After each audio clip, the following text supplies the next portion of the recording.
video, and before I get started with this review here, I want to say thanks for stopping by, and if this is your first time here, if you haven't done so already, make sure you do the right thing and hit the subscribe button below, and if you enjoyed the video, then give your girl a thumbs up.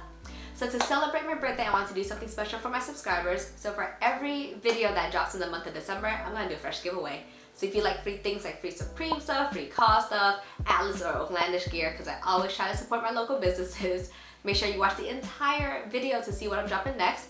And don't sleep on it because the giveaway window is only going to be open for under 72 hours from the time this video drops. So for more information, read the description below and good luck. So let's get it. I have here this box. These are a size 4Y and it's my size. So let's take a look.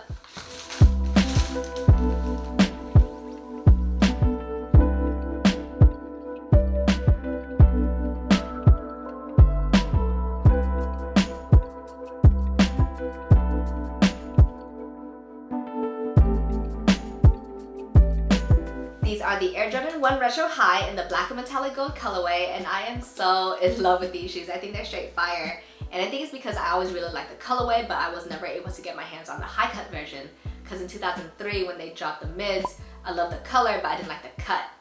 And also I couldn't really afford it at the time, so I don't know which reason came first. But in 2011, I caught the low fat ones, which aren't, you know, the traditional retro versions, but they were still super dope to me. And I think they only came in GS and PS sizes only.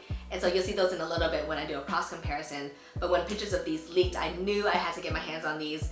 And so these dropped on Cyber Monday, which is not the usual, you know, 7 a.m. type of thing on a Saturday morning. And so I had to like mentally prepare myself for that Monday. And then I caught every L possible. It was like the roughest morning for me. And so these were actually gifted to me from my brother and his wife, and so I'm so grateful for these. And so they look so fresh. I love the patent leather and the, you know, gold swoosh. And by the end of this video, I'll probably have my hands all over it and all my fingerprints, but I'll just wipe it down. White man, 'cause I'm on white man. Now let's go into some details.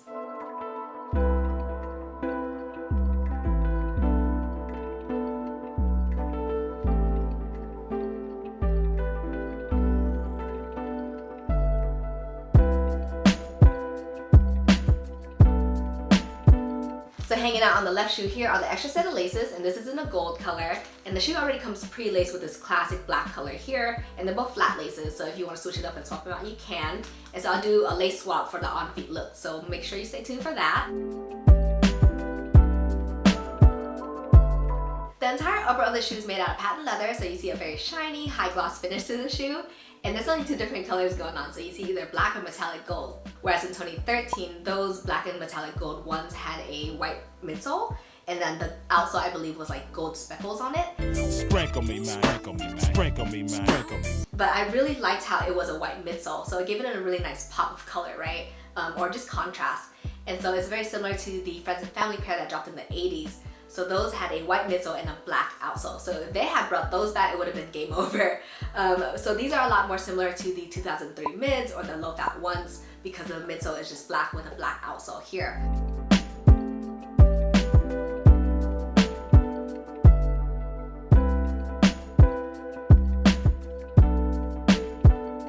So let's go to the right shoe.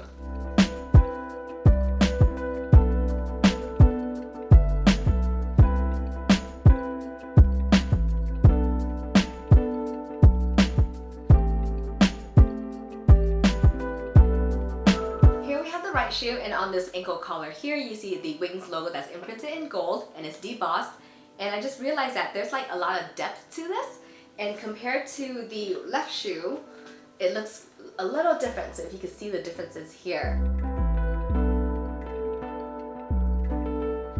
This Wings logo just looks like it's imprinted on as opposed to this one where it looks and feels really debossed.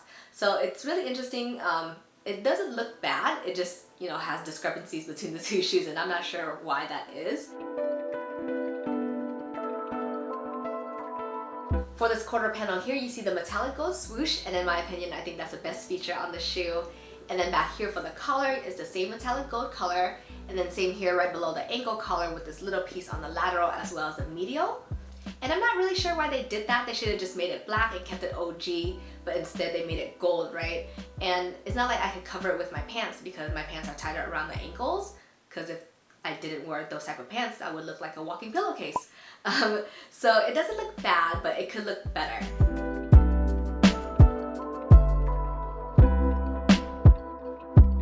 For the inside of the shoe, this is a mesh liner.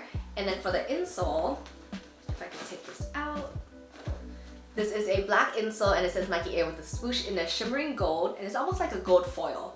This black cushioned nylon tongue here is a classic Jordan 1's feature, and at the top of it you see a black tongue tab and the Nike Air with the swoosh is stitched on in gold. So let's take a look at my low fat ones in comparison.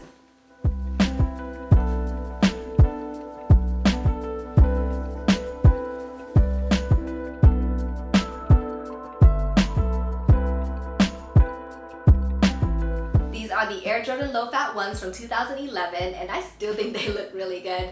And so if I ever were to rock them again, I would have to swap out the laces because they are so loud to me right now. These actually didn't come with an extra set of laces, I don't think. So these are a size 3, which is the biggest of the preschool size. So back in the day, I would only buy size 3 for Jordan 1s because I made the mistake of buying size 3 for the Aqua 8s.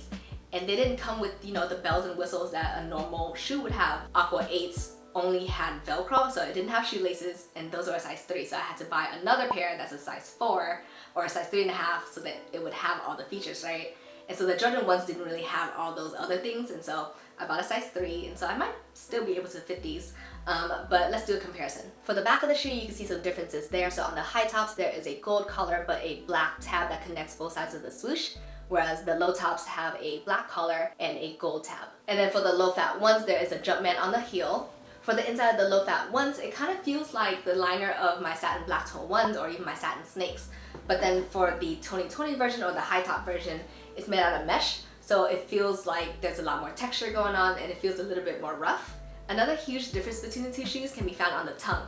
So on the low fat ones, the tongue is made out of patent leather, so you can see the crease marks and the wrinkles. So this shoe really has like an entire upper truly made out of patent leather, right?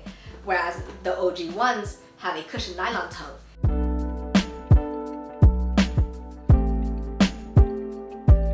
Despite the shoe having certain features that I could have gone without, I still think that they're super fire, and I'm so glad that I have a pair in hand. So if you're ever able to get your hands on these or you're feeling them, make sure you go to the size and hang tight because I'm going to show you all what they look like on feet. Perfect.